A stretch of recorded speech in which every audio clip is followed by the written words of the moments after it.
안녕하세요. 상담학 박사 윤슬입니다. 트렌드 명리심리 하루 10분 투자하시면 어느새 내가 보이고 상대가 보이고 관계가 보입니다. 윤슬의 심리살롱 좋아요, 구독해 주시고요. 대인관계와 사회심리를 알 수 있는 육신론입니다. 육신의 생화극제가 어떻게 되어 있어야 성공하는지 성공하는 사주 형태에 대해서 살펴보겠습니다. 자, 정인격 사주가 성공하려면 어떤 조건을 갖추어야 할까요? 정인격이 성공하려면 우선 정인격이 무엇인지 알아야겠죠. 자, 정인격, 정인을 격으로 삼아요. 사회적인 역할을 정인으로 한다는 거예요. 자, 환경에서 요구하는 적합한 능력을 발휘할 수 있는 사람들이 바로 정인격입니다. 정관이라고 하는 어떤 일정한 조직에서 원하는 자기 갖춤을 하는 거예요. 그러니까 이 정인격들은요, 지적 사고력을 바탕으로 해서 교육이나 행정, 연구, 또 기획 분야의 직무를 맡게 됩니다. 정인이라고 하는 것은 학문적인 열정을 가져야겠죠.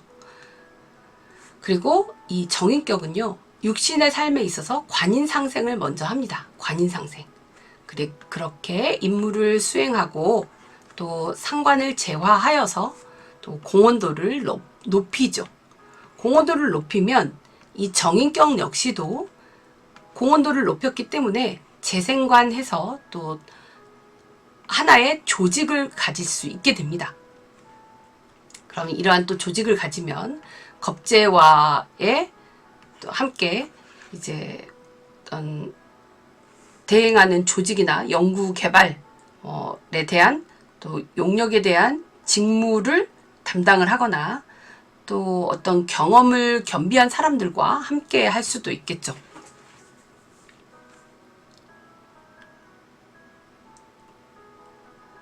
만약 정인격이 관인상생을 하는데 정관이 있어요. 그럼 정관은 상신이라고 합니다. 상신.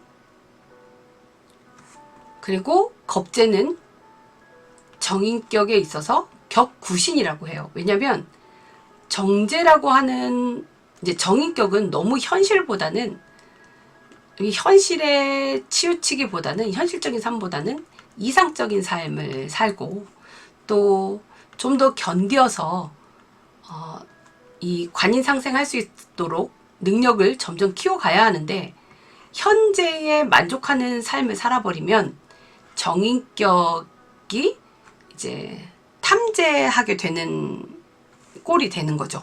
그래서 겁재라고 하는 이 겁재가 이제 정인격의 그 목적을 달성할 수 있도록 재극인하지 않도록 현실의 유혹에 타협하지 않도록 힘겨운 역경을 이겨내고 조금씩 더 재능을 쌓아갈 수 있도록 이런 대행하는 직무를 한다거나 연구 개발 컨설팅 용역 대행을 한다거나 또 외부에서 이제 협조를 해주는 거죠.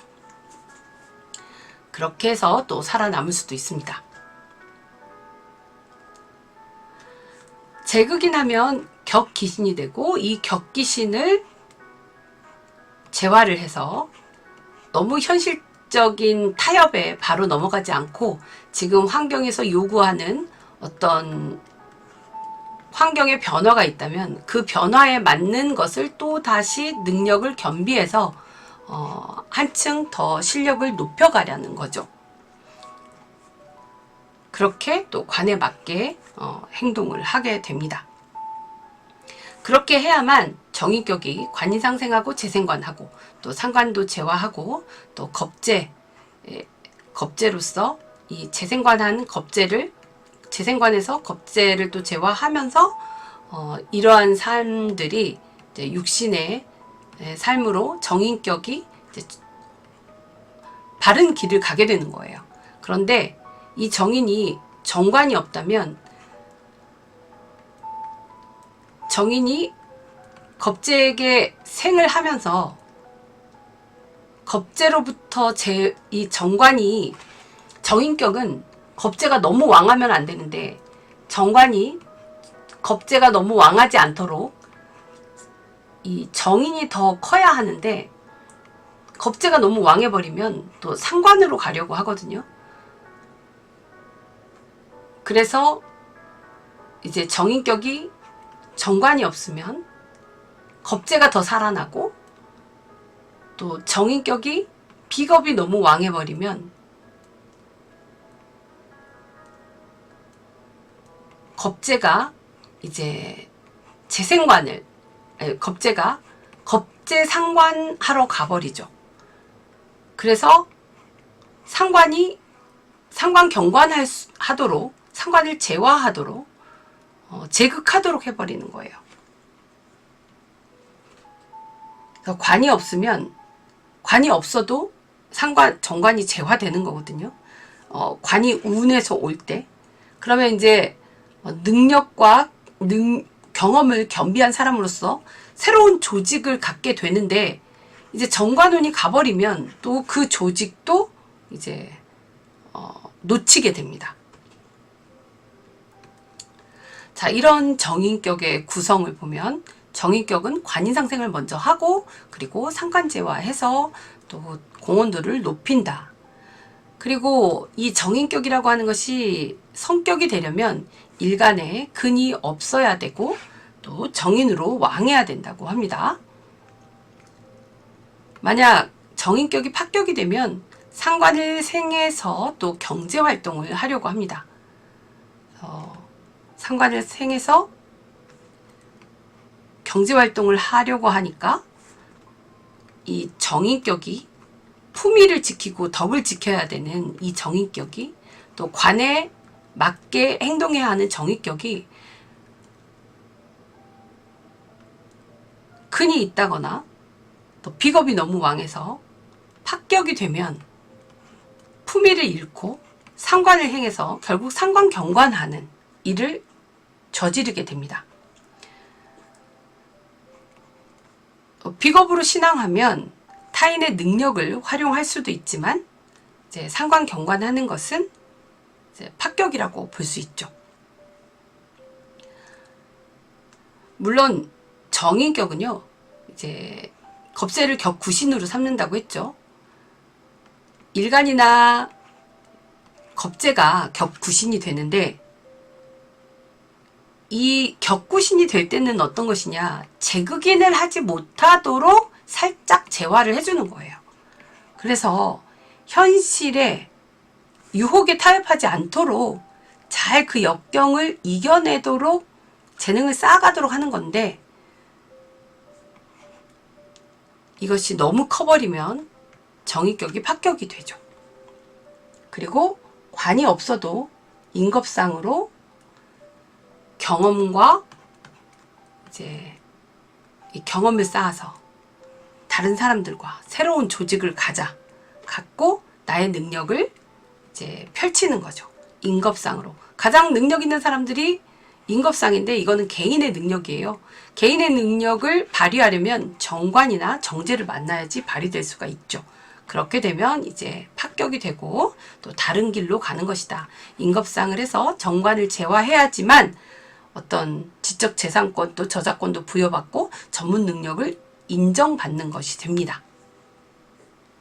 그런데 거기까지 갔다 하더라도 이제 운에서 정관이 사라져 버리면 자기의 자치권 혹은 뭐 부여받은 것들을 또 능력은 있으나 내놓아야 되는 그런 꼴이 될 수도 있습니다.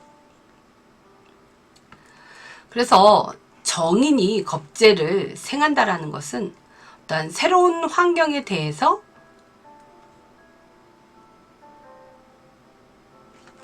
좀 더 나은 실력을 쌓아 정제를 제극하도록, 그래서 새로운 사회에 적응할 수 있도록 해주는 것이 바로 정인이 겁재를 생해서 겁재가 정제를 제극하는 거예요. 그런데 정인이 겁재를 생해서 또 상관으로 가게 되면 겁재의 투자나 겁재 투자로 혹은 겁재의 경력으로 겁재에게 이 겁재를 통해서 우리가 함께한 이런 경험으로 정인의 지식력과 또 상관의 현장 활용을 함께 할 수 있는 거죠. 그래서 정인의 지식과 현장 능력을 가진 이런 인겁상으로 이도할 수 있다.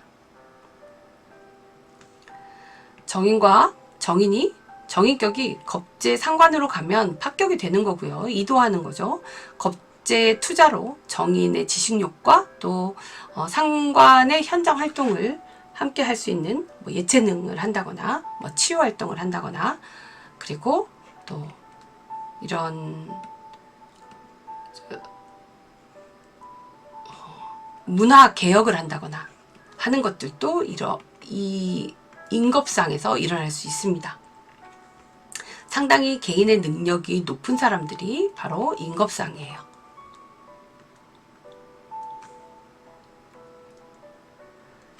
자, 이렇게 정인격 사주에 성공하는 육신의 구조의 격의 구조를 좀 살펴보았습니다. 다음 영상에서는 육신의 생화극재, 격을 중심으로 한 육신의 생화극재가 이렇게 정인격이 관인상생만 하는 게 아니라 편관의 생을 받을 수도 있고 또 겁재를 생하는 것이 아니라 비견을 생할 수도 있죠.